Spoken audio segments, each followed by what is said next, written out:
We are here together in this house of hope. We are here together right now in this place where if you're coming on in feeling a little off kilter, we'll make a respectful environment where you might be able to find your center. We're here in this place where if you're feeling down today, perhaps the power of beloved community can lift you up. Maybe we can even put a little pep back in your step. We're here in this place where partnering with others in the wider community, we can help move our communities 1 inch at a time towards more justice, wholeness, and well-being. Welcome to our celebration of life. We light the chalice, a symbol of our faith and community, with the following words from Albert Schweitzer. At times, our own light goes out and is rekindled by a spark from another person. Each of us has cause to think with deep gratitude of those who have lighted the flame within us. Fred tells this story about a time he was at church with his family. I had an afternoon engagement and I had to leave early.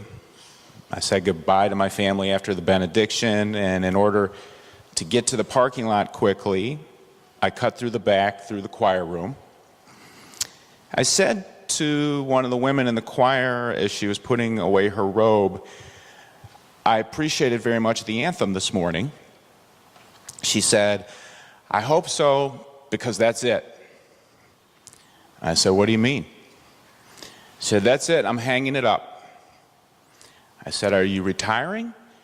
She'd been in the choir for 103 or 104 years, so I thought she was retiring. She said, no, I'm quitting.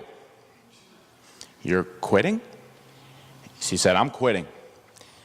Oh, you're not quitting. I'm quitting. Well, why are you quitting? She said, I sat up there in the choir loft this morning and looked around at the other choir members. I looked at the minister and the worship leader. I looked at the ushers. I looked at the entire congregation. And finally I said to myself, what has haunted me for years? What's that? She said, nobody cares. Nobody cares. Well, I was in a hurry, so I said, oh, you'll be all right. Take an aspirin. You got a headache, all right? I went to the parking lot, but all the way on my drive, I thought about that indictment. I was a member of that church, and she was indicting me and all the members. In fact, if it were true what she had said, then this was not a church at all. When I got home that afternoon, I called the lady. I said, I want to talk to you. She said, if you want to. I said, I want to. I went over there, we talked, and brusquely we disagreed. I finally asked her, well, what would we have to do to show that we cared? And this was her definition. She said, take me seriously. That was a strange way to put it, especially for her, because she was a kind of comic. She would always be playing practical jokes. She'd pin tails of choir robes together. She'd go early to put some big cartoon on the pulpit so that when the minister came out in all his sobriety, he'd look down and be blown out of the water. I said, you can't be serious. Take you seriously? You're always joking and laughing. And she said, you bought all that? I like to be taken seriously. When I left the lady's house, I said to her, "You're wrong, you're wrong." And she said, "I'm not." I said, "I know that in our church there are people who care for each other. They take care of each other." "Who and where exactly?" she said.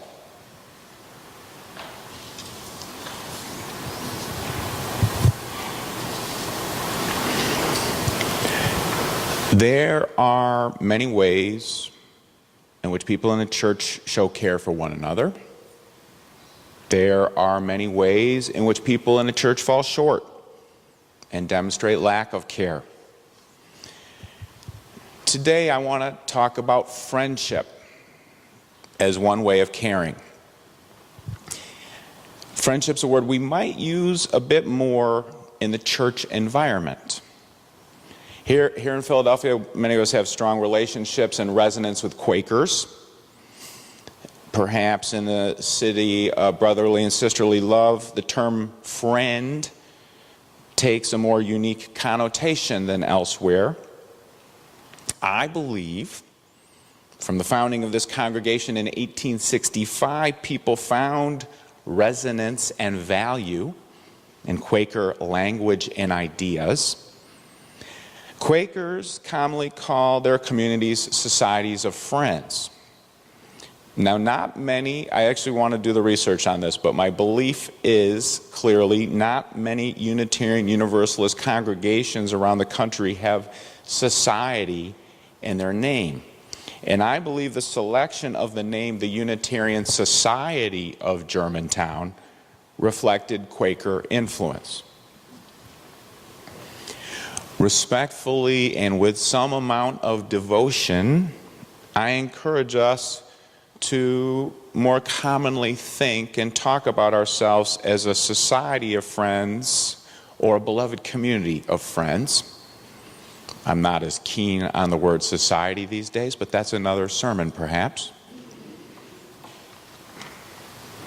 I'm not saying we should pretend artificial bonds of friendship.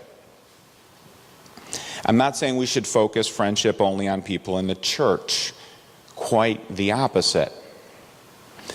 I'm saying together we can help practice and strengthen the friendship muscles for living our lives within and outside the USG community.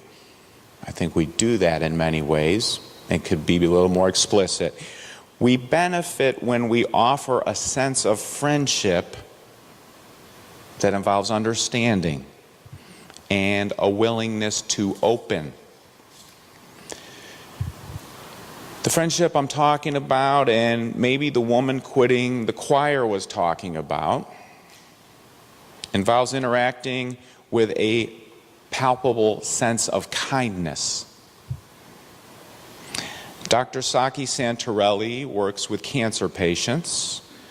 In group settings, Dr. Santorelli says he often sees a sense of friendship develop, that's his word, and he describes it as a lessening of constriction, a palpable sense of self-kindness, a gradual release from cycles of denial, justification, guilt, and condemnation. We need friendship as much as ever. And that may seem ironic in a Facebook world. Founded and headquartered in the United States, Facebook connects approximately 1.35 billion people every month. 1.35 billion people every month. Each person averages over 300 friends. Of the 1.35 billion people, each averages over 300 friends. At the same time, people living in the United States, Facebook headquarters, have fewer intimate friends by certain ways of defining it, including the definition of spending time in person with one another. Many factors are at play: rising age of first marriage, divorce rate of approximately 50%, and life expectancy at an all-time high, all lead towards a need for friendship. The American Psychological Association has many studies published. I find them fascinating to read. They involve, a number of them involve conglomerates of studies with hundreds of thousands of participants in the studies. One study with almost 200,000 people says people's personal and friendship networks have shrunk over the last 35 years. Another study with over 300,000 people involved, run by Brigham Young psychologists, found that people with stronger social relationships are 50% more likely to live throughout the study's period. And people with weaker friendship connections have as much risk to death as if somebody just smoked 15 cigarettes a day. This stuff really matters. It's not just if you want a friend to go to the movies with, which does matter as well, but it's more than that. And I'll bet, if we're honest, every single person in this room could admit that making friends can be very difficult. You move to a new town, it can take years to have any kind of bonds with anybody. Friendships fall out of favor. People move, people die, you get these huge disagreements over something that you have to stop the friendship because of. Blah, blah, blah. It goes on. You got to start over, start over, start over. How do we handle these ups and downs? I think it's helpful to think of this as a spiritual practice of giving and receiving. Knowing many times that the giving and receiving don't balance out, do not balance out. You may be frustrated that you seem to make many offers and efforts with limited amounts of reciprocity. People just don't reach back. I've asked that person 3 times. He or she hasn't asked me at all to do something. That's tough. That's tough. That's not made up difficult. That can be difficult. Feelings can be hurt. You may feel guilty. You owe many people a call back or an email, or they invited us, we didn't invite them to something. Stressful. Perhaps a mindful approach of taking it one day at a time, one effort at a time, is a way to come at it. Perhaps what Fred did in calling the fellow member of his church was a good act of friendship. Perhaps Fred should follow up and talk more with this lady, but maybe not. Maybe that was just an act of friendship. They don't have to become best friends or longtime friends. Maybe that was an act of friendship, and that's why with integrity we can use the word here in this community. Doesn't mean we're all best friends, but we're friends. Maybe that's the definition. And I'm lifting up today that receiving can be just as difficult, as, if not more difficult, than making the effort of friendship. Hence the woman speaking up in the first place about her concerns of people in the church not caring was an act of friendship to Fred. And saying, yeah, you can come over. And opening her door and letting him in was an act of friendship. And like I said, maybe they should continue, maybe not. Maybe they just did that act of friendship together. So in this friendship conversation, I want to talk about the role of the minister. And I'm a little nervous because I've been thinking about this a lot. Some of my colleagues believe and declare that ministers should not be friends with their congregations. Some of my colleagues say, I'm not friends with my congregation. That would be an inappropriate use of the role of a minister. And I do come from a different school. There are different schools on this. The ministers on the staff always talk about it over the years. I have always gratefully accepted in my heart and acted as part of the community of friends here. And I talk like that, and I use the word sometimes. Possibly, I believe at times I overemphasize that. Maybe you could say, I was thinking of how to explain this in the pulpit, maybe I was too chummy. I just wanted to use a British word there, but I think it's good. You know, at barbecues or at the grocery store, and maybe what that did was relegate the role of minister to the side too much, and then sometimes, whether it was conscious or not, some people might have been thinking, where's the minister? We have a good friend, I mean Kent, but where's the minister? I've worried if I played that wrong sometimes. And the good news about friendships is we get to learn together, right? We get to be student and teacher together. So I'm learning now as an old man, 50-year-old minister, 16 years here, I'm learning and getting better. So I want to be in that conversation with you about how I can be the minister, and a friend. And we just keep going on with these ambivalences and paradoxes, ambiguities of learning in life together. Stephen Batchelor's somebody I've been reading lately. He's a Buddhist thinker who talks about friendships, and some of his ideas really work for what I think we're talking about here in coffee hour or in small group ministries. We're not seeking perfection in friends, but rather a heartfelt acceptance of imperfection in each other. Heartfelt acceptance of imperfection in each other. That's a friend. In the choir, in the committee meetings, in our justice gatherings, true friends seek not to coerce us, even gently or reasonably, into believing but we're unsure of. Friends are like midwives who draw forth what is waiting to be born. That makes sense, a friend who's a midwife.